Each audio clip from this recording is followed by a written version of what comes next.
The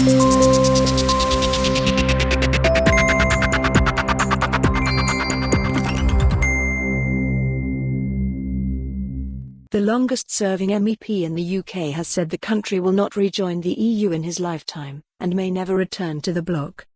The former Labour MEP, David Martin, who represented Scotland in the European Parliament from 1984 to 2019, said that even a pro-European government would find it almost impossible to rejoin the EU and that the UK's favourable membership terms would not be offered in new accession talks.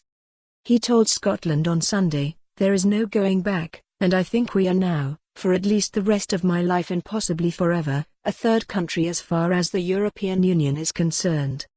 I don't think anybody could kid themselves that there's a quick way back in. Once you're out, and all the benefits, if they were benefits, of not being part of the euro, having a budget rebate, not being part of Schengen, none of these things will we get again if we were to renegotiate.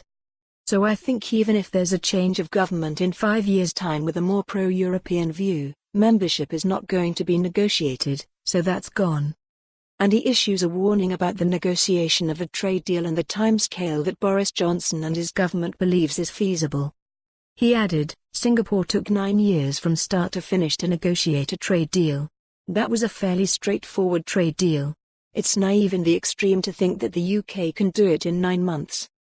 My fear is we're heading for a series of many deals to, as it were, literally keep the planes flying between Britain and Europe, to keep goods moving. I think the business side, the trade side is looking extremely negative. If there are a series of small trade deals, actually the momentum in terms of getting a big deal will disappear and it could be a long time, if ever, before you get a deal. No deal in a pure sense was never a possibility in relation to Brexit. No deal in terms of trade is a possibility because some things have to happen if there's not going to be mutually assured destruction. But once these essentials happen, as I say, the motivation to carry on negotiating could diminish."